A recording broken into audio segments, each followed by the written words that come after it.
What's going on, guys? Welcome back to the Leave It to the Judges MMA show with the boys Xavier and Nick. Guys, today we are going to be previewing UFC Fight Night Nashville. Lewis versus Teixeira. Earlier this week, we did a breakdown of the heavyweight division and the main event, but today we're going to be looking at the whole card in its entirety. Pretty decent fight night, guys, for recent standards. But I guess we could start at the top. We already touched on it a bit. We can be quick with it. We have Derek Lewis versus Taliesin Teixeira, prospect versus vet. Seemingly going to be a banger on the feet. Someone's going to sleep. What are you guys' thoughts on the main? Shout out my boy D. Lou, man, the black fucking beast, man. It's always a treat to see him in the octagon. Really excited to see this matchup. See whatever Derek Lewis has left in the tank, man, and then on the flip side, see what Taliesin Teixeira is made of. I mean, I feel like this is a important test for a up and coming heavyweight. I mean, if you're I mean, anyone can kind of get chinned by Derek Lewis. I don't want to like overly act like losing to Derek Lewis if you get knocked out is like the worst thing in the world. Like we've seen a lot of people, Volkov, respond to it and I remember respond from it and go on their run. So I'm not gonna act like if Taylor Teixeira loses to Derek Lewis, like it's all doom and gloom. He'll be fine, but like at the end of the day, when you lose to Derek Lewis, you probably get chinned. And I think that for an undefeated prospect, getting chinned this early is not in his best interest. Um, it would pump the brakes on him, and like I mentioned in the last video, like he's like the one real heavyweight prospect that we have that's like young and on the come up, and like we can't really like. We don't need these guys to be taking knockout losses to Derek Lewis. You know what I mean? Like that shit could derail your whole shit. So it could fuck with his confidence. So I mean, on paper, I mean, the age difference is the most notable part of this fight to me. Um, 25 versus I think like 41, I believe Derek Lewis is. So it's like that does not tend to favor the older fighter. And while this is heavyweight, like Derek Lewis has been through some wars. Um, so I'm gonna take Taliesin Teixeira to win this. Hopefully, for my own selfish sake, and for Derek Lewis, I don't really want to see it to be like a vicious KO, maybe a TKO stoppage or like whatever. But like, I do see Teixeira's youth, size. He has a 4-inch reach advantage. So I mean, more diverse striking game. So I could see him just finding something on Derek Lewis and, that initiating a TKO inducing moment. I like this fight. I think it's a banger. I think they're just gonna go out there and scrap. Someone's going to sleep. Um, or not to sleep, but probably just finished. I'm also gonna roll with Teixeira. I do think Derek Lewis can easily win this fight as well. But he's the contender we need to see get towards the top. And I do think age and reach and height in this fight will be a big factor. You know, even though Volkov got knocked out versus Derek Lewis, we've seen, you know, him struggle with lengthy guys, big guys like this. So I'm rolling with Teixeira. I love this fight. I think it kind of goes either way just because I think someone's getting knocked out. Um, yeah, I love it. I love it. I'm rolling Teixeira. Yeah, I'm gonna go with Teixeira too here. I think he's gonna win by TKO. Like, and honestly, in the first round, I think they're just gonna get right to it, and Derek's gonna get hurt and kind of not curl up in a ball, but just kind of get TKO'd. Yeah, yeah. All right, though. Let's move on, guys, to the co-main. We got Gabriel Bonfim, minus 410 favorite versus Stephen Wonderboy Thompson. Wonderboy is 1-4 in his last five. I believe he is 42 years of age. Always fun when he's out there, coming off a knockout loss against Buckley. Bonfim, people are very high on him. What are you guys' thoughts on this one and the odds of this fight? I honestly understand it. I mean, Gabriel Bonfim, like his biggest strengths, like is his grappling, and I think that the one kind of fighter that Wonderboy struggles with traditionally is grapplers. Um, he was kind of chinned by Buckley in his last fight, but even in the striking in that fight, even though he's like up there in age, he looked really good. So I think that rather than playing the striking game with him and like, well, I think that Bonfim can hold his own. I mean, I just do think that like that is how you let the fight get away from you a little bit against a guy like Wonderboy. But I do think that after taking a loss to what Nicholas Dalby, like I think that like his first loss actually, the first loss of his career, I think that Bonfim probably is more locked in on getting these wins. And he knows that like losing to a Wonder Boy, even though it's a big name, like it would be kind of like a bad look losing to a 42-year-old. Like his hype would take another big hit. So I think that he's gonna go out there and implement the best strategy to win, which is the grappling. And I don't think that at this stage or at any stage in his career really, but especially like the older he gets, I don't think that Wonder Boy will be able to handle the Bonfim grappling attack. I could see maybe a second round sub. I just think he finds a sub at some point in this fight. If not, just holds Wonder Boy down for 3 rounds. But I think that through the grappling, Bonfim should get the dub. Yeah, I fully agree. I think the odds are pretty okay. Maybe should be like minus 300 or something. But I mean, either way, it's like Wonderboy has been losing fights recently because he's been taken down and held down there. And I just feel like the way Bonfim, he's coming off a win, I believe, or 2 wins in a row. I don't know what it is exactly, but Bonfim is just a very good talent for this division. I mean, this is very similar than I would say to the main event. You know, age wise, it's a 15-year difference as well. It just feels like the rising contenders turn here, and I don't see Wonderboy stuffing any of these takedowns, honestly. Maybe a one or two, but I think Bonfim goes out there and kind of rushes them. Maybe Bonfim struggles a little bit because Wonder Boy's a little awkward and maybe struggles at first to find the range, but I feel like once he finds it, he's getting the takedown. And I honestly think once it's down there, he subs him. I don't think this takes very long. Yeah, unfortunately, I also have to go with Bonfim. I think the wrestling and grappling is just going to be way too much, and I could totally see him finding a sub here. If Thompson gets finished and it's not very competitive, could this be it? I don't think so, I but I just will like say. I think that he would go out more so against a striker. I think he might like do some like, some special like MVP type striking matchup to go out. I think that like he just ranked number 12 and he has to kind of shit or get off the pot. But I think that like he still would stick around because I don't see him losing by like vicious KO again. Maybe like if he got the shit beat out of him, which is not really how I see this fight going, then maybe.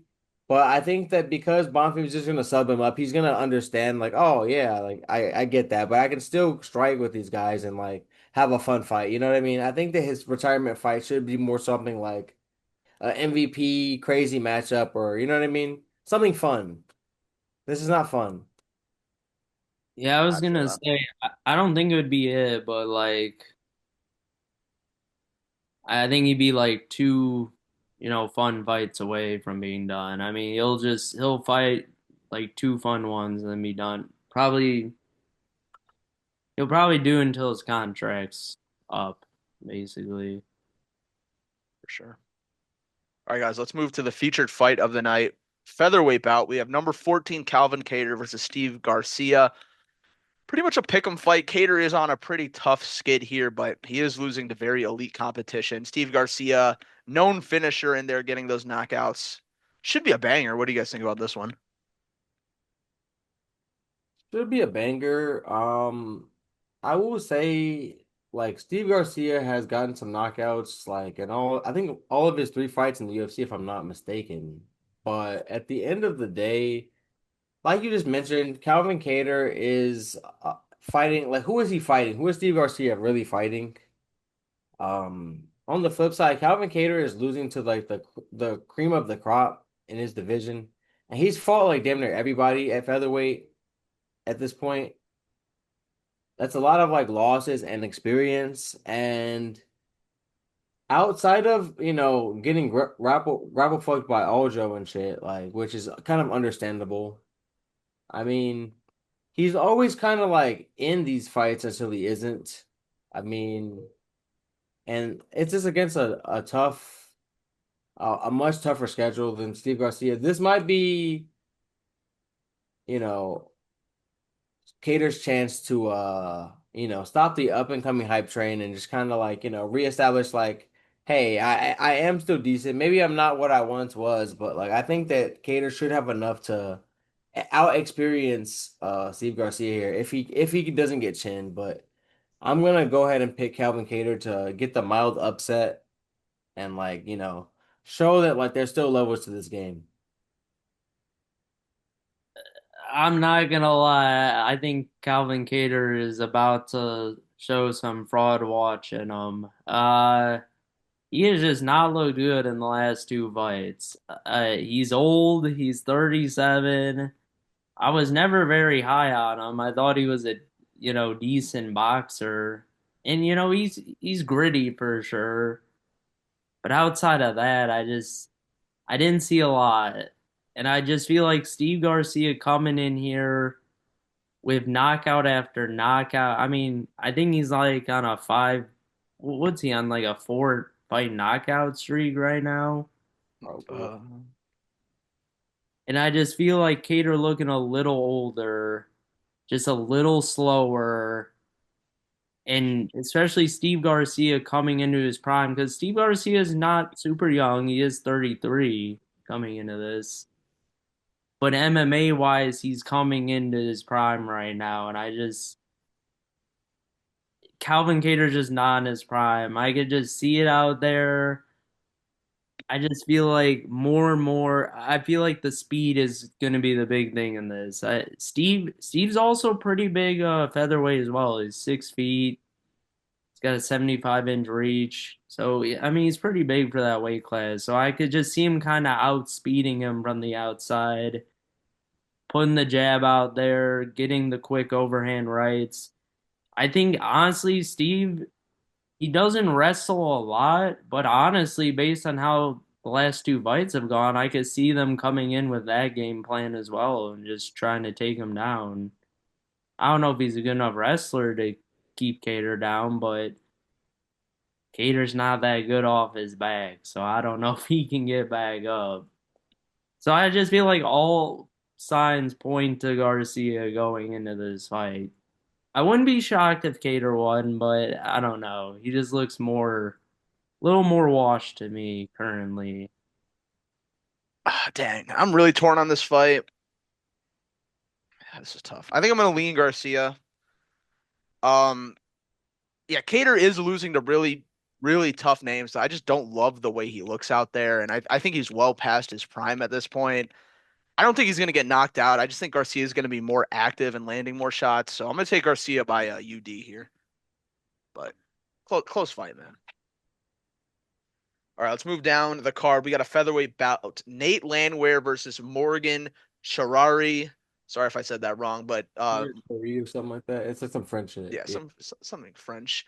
Uh, Uh, he's a minus 270 favorite though against Landwehr. Landwehr always in there for a fun scrap, but it seems like this is going to be a layup for Oregon Charriere. I don't know about a layup. I think that Nate always comes to scrap, man. Nate the train, bro. He gets in there and he's gonna mix it up. He also has no quit in him, which like I do respect that about him. Like I've never seen him like give up on himself in there, even if he's kind of getting pieced up a little bit. And I have a little bit seen Morgan Charrier like wilt a little bit in like round three, where it's like his gas tank does take a little bit of a dip. But when they're fresh, I think at least for 2 rounds, Charrier should be too crispy for him, too quick for him. Should kind of piece him up on the feet. And like can hold his own in the grappling, like could maybe even win some scrambles against Nate. So I think that late it's gonna be one of those fights that Nate is definitely down 2 rounds going into the third, and then it's kind of like can he get the finish or can't he type shit. And I just think that Morgan should be able to um survive at least like and do fine in the third round enough to like not get finished at least. So I think that I'm gonna go Morgan Charrier 29-28 UD. I'm rolling Charrier too. I've liked what I've seen from him in the UFC so far for the most part. Seems like a pretty complete fighter. Does he is 20-11, but I do think he's a lot better than what his record says he is. This is gonna be a scrap. I think they're just gonna go after it. I think this has potential for fight of the night. Because I just kind of see them scrapping.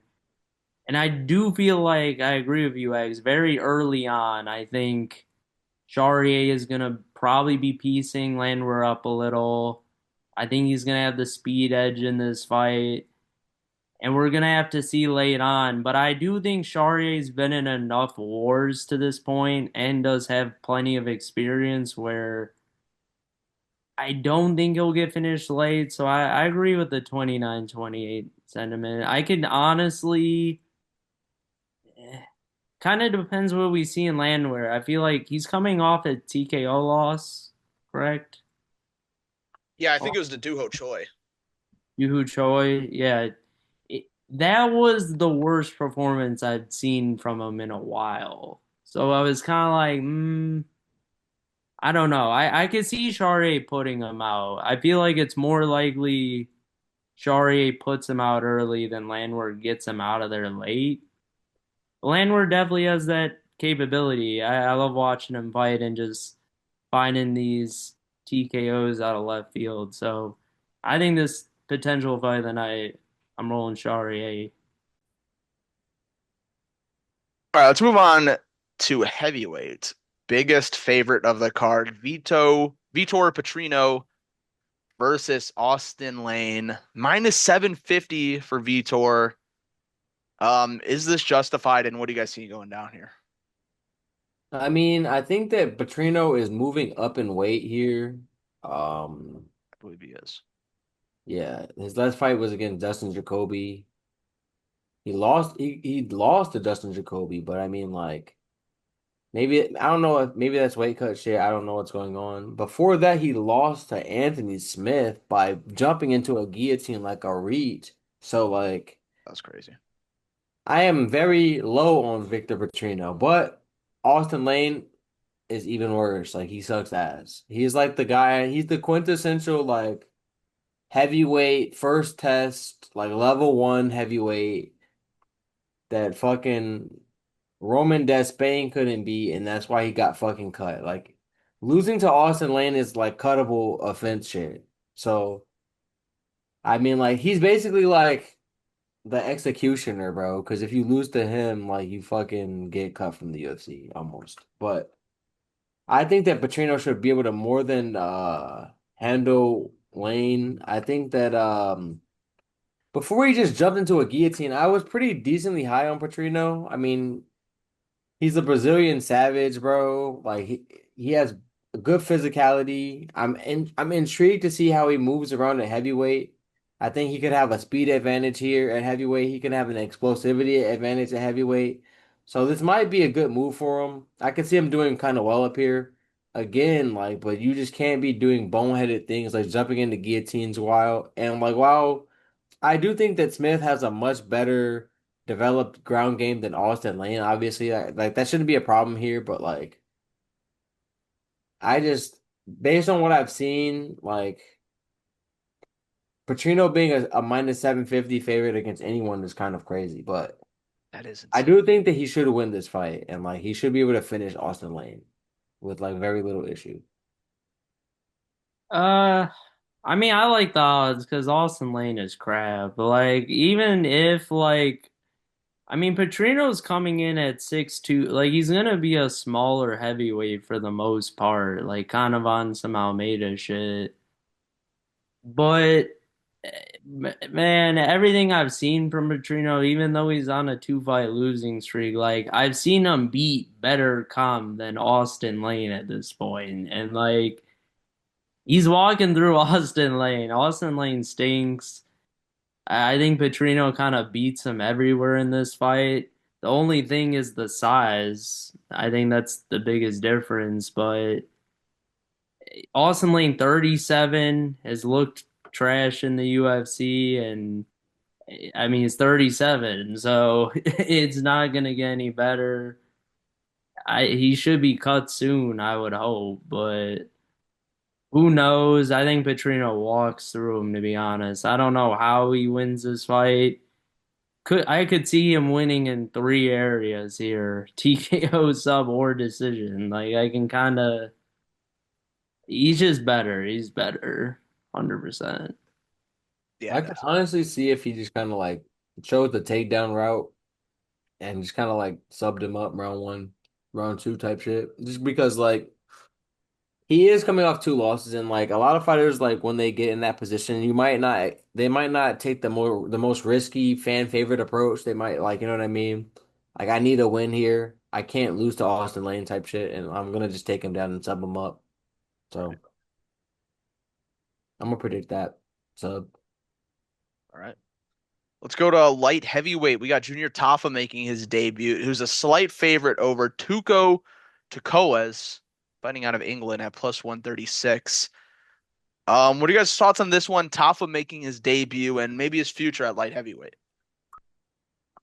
Um, this should be a decent scrap. The Tafas always come to fight, even though they do have like some underdeveloped uh games in some areas, namely the grappling. Um, but I do think that and the gas tank. Fuck, let me not True.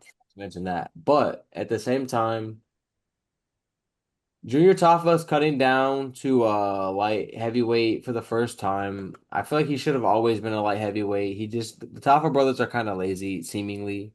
Like all due respect to them, but like they're kind of lazy.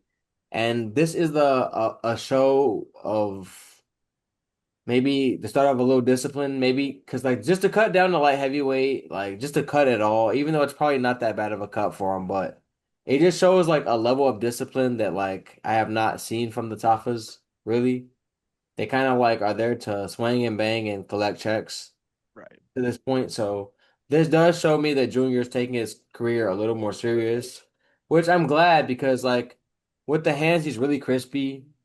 Um, and I think that he is the more promising Tafa brother. So but on the flip side, like seen Tuco take Navajo Sterling th like 3 rounds, and he kind of was coming on. I think he may have even won round three against Sterling. I can't remember exactly, but like I know he was like coming on and kind of worrying me in round three. So I mean, like, and I rate Navajo Sterling really well, really highly in terms of prospects at light heavyweight. So um, Tuco's not gonna be a pushover. I do think that if there are some improvements in the cardio off Tafa just by him taking his career seriously and like actually weight cutting and shit, getting in better shape.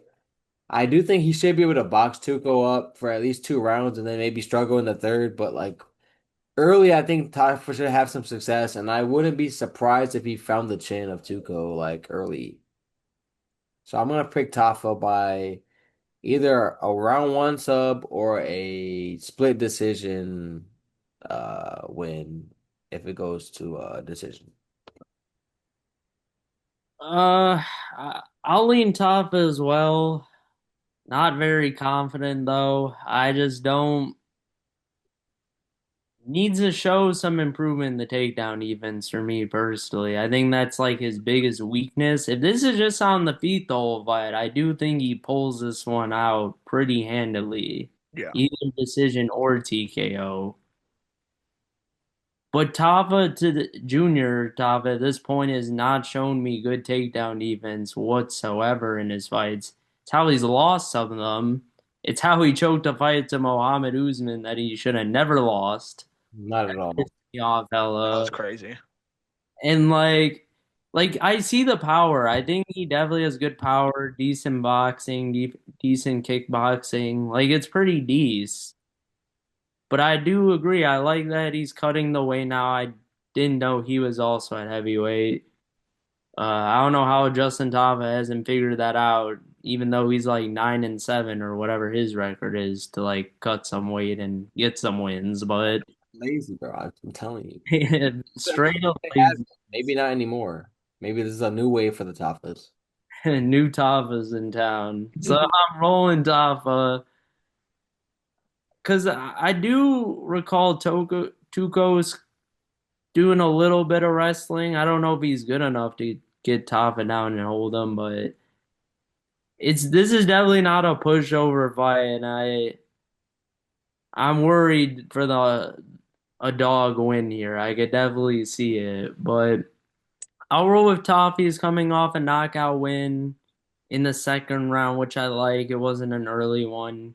It a push to the second, so I'll roll with Tafa. It's kind of a weird one though, I would say, but I think if it's mostly on the feet, like I kind of somewhat see it being, I think he's the better striker for sure. Yeah, I'm gonna also go with Toppa here. I just feel like maybe he got his shit together. And I like how he's coming down off of a win opposed to a loss. Like it wasn't just like a forced decision. He kind of did this on his own. And I'll be honest, I don't really know shit about Tuco, so I'm gonna rock with Taffa here, but Oh we yeah. shall see. All right, guys, let's move on to the prelims of this card. Pretty decent prelims, actually. Um, Some of anything you guys want to touch on? some of these fights should definitely be on the main card over some other fights on the main card. If you ask, Yeah, like, so I'm yeah, these the first two on the main card are just kind of there. but yeah, Max Griffin versus the Action Man, bro. Like, I'm picking the Action Man. Me Max too. Griffin old as fuck. Like the Action Man, I think 35. I think Max Griffin's like 37. Maybe no, maybe Chris Curtis is 37, Max Griffin 39. It's a 2 year difference, but Max Griffin, the older one. I think also skill for skill, like Max Griffin, like kind of a journeyman. He's kind of like not great in any area, but he's kind of decent everywhere. Mhm. He fought a lot of people, a lot of experience, you would hope by 39. But at the end of the day, the Action Man should be a little more crispy with the hands. Um, Chris Curtis does tend to fight at middleweight, just not to cut weight and shit. But I think that him coming down to welterweight again shows like him being a little more serious here. I don't think that he's gonna cut all the way down here to lose. I think he's gonna be in better shape cutting down here. He won't be at a size or power disadvantage down here, especially not against Max Griffin. So I see him able to like maybe find a TKO and maybe round three in this fight. I expect Max Griffin to stick around a little bit, but Curtis should be able to march him down and eventually either get like a dominant decision or get a stoppage late type shit. Yeah, I agree with that. Chris Curtis is weird for me sometimes. He gives me Cheeto vibes sometimes when he's not striking and kind of watching his opponent. I don't like it, but I think he should win this fight. Max Griffin's coming off a few losses now. I do think the age is getting to him a little bit. And I do think Chris Curtis, skill for skill, is just a little better in each area than Max Griffin is. So I think Chris should win this, probably decision, maybe a late finish or late knockout. But I think Chris wins this on the feet. I think it stays on the feet mostly. I think Max Griffin's gonna be the one. trying to get the takedowns. I think Chris should win. He should win this fight. Yeah, I'm gonna also go with Curtis here. I feel like even in his fight against Allen, it was pretty close. His last loss wasn't that great, but Max Griffin, I mean, yeah, he's just kind of old, so I got Curtis winning here. Facts. Um, this heavyweight fight's pretty intriguing. Walker versus Necheza. I don't want to butcher his name. Yeah. Nchezaku Kennedy. Kennedy. Kennedy. Yeah. Yeah, And you. And, oh fuck! I had it for a sec. I had. or something. I swear I know how to say it. I know. On a different day, guys. On a different day. Different day. Hey man, I'm not gonna lie, bro. Like on paper, I would probably pick Kennedy, but like I'm gonna pick the dog here, man. Walter Walker,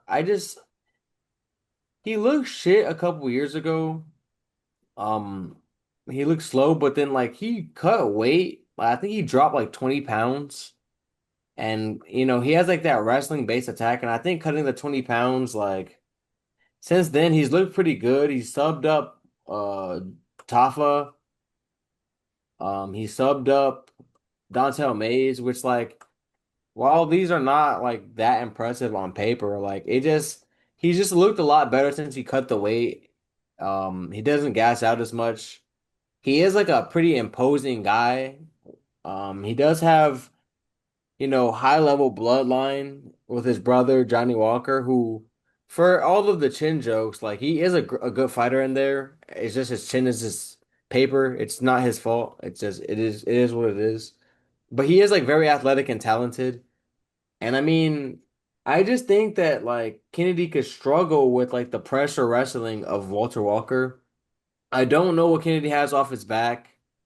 And with Walker's like if he comes in shape again, like I can see him able to like just grapple him to the ground and like either find a sub or at least just like hold him down there long enough to finesse a decision. So I think Walter Walker maybe second round sub. I'm gonna guess just because Walter is like kind of aggressive when he hits the ground, and then most of these heavyweights haven't dealt with like high level grappling.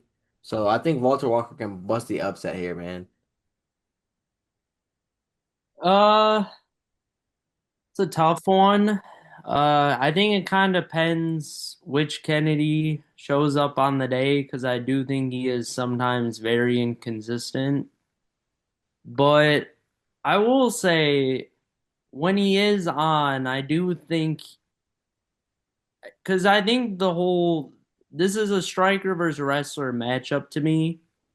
Um, but I do think I have seen Kennedy do well in the wrestling areas at times. And he is a big boy for this weight class as well. I mean, I don't know how this man got to light heavyweight, to be honest, but he got there as well. So he's a big boy for the heavyweights. I think, I mean, he might be coming in underweight as well, like Walker kind of. So I don't know if that'll play a factor. It kind of comes down to if he can stuff the takedowns well. Because I think, like, once he is on his back, I think Walker has a edge there for sure. Kind of comes down to that. I can kind of see it going both ways. I'm gonna lean Kennedy just off UFC experience, and I do feel like he has looked pretty decent since he's moved up to heavyweight. I can see Walker pulling the upset off for sure. I think the odds should be closer. I don't think he should be that. But He's just more proven though, so I feel that I get the odds. Yeah, I like this matchmaking a lot. I was thinking about taking Walker, but I'm going to go with Kennedy here. I think Walker is going to have success early in the fight with his grappling, but I do think Kennedy is going to be able to stuff the takedowns later in rounds 2 and 3 and impose his will on the feet. And I think whoever wins this fight is going to have a nice little rhythm going and stack up some wins after this. But this is great matchmaking here. I fuck with this matchup a lot, actually. Like, I would have kind of rather see this than the Tafa fight on the Oh, main. for sure. I don't know what's going on. All right then. Bad ordering, bad order. Before we wrap things up, give me a prediction, guys. Performance and fight of the night. Okay, I'm gonna go performance bonus Gabriel Bonfim just because I think he's gonna find like a some kind of a pretty decently cool sub on Wonderboy. I think he's gonna look impressive in that fight. So performance bonus Bonfim fight of the night. I think I might have to agree with what Clark said earlier. I think Morgan Charrier versus Nate Landwehr might be the fight of the night, just because I can see that just being a scrap and like Nate, as long as he's in there, he's fighting and like that could mean getting hit or hitting his opponent, but like he's gonna be entertaining either way. Yeah, performance of the night. I'm just gonna award it to Lewis and Teixeira because I think whoever gets the TKO just gets it. So I'll award both of them. And fight of the night, yeah, I think Landwehr Charrier automatic. I was thinking maybe Cater Garcia, but I think Landwehr Charrier is just gonna be a scrap. I'm gonna go with performance to share and then fight of the night. I'll go Cater and Garcia. Oh yeah. So, yeah, so this would be a good one. Shout out to UFC stepping up these fight nights. You can tell when they're outside of the Apex and they actually go to these cities. They definitely care a little more, which is nice to see. So shout out to them, I guess. Facts. But anyways, thank you guys so much for watching this video. I hope you guys enjoyed. Let us know what you agree with and disagree with in the comments. As always, please go check out the TikTok. We're always pumping out content over there, and see you in the next one. Peace. Protection.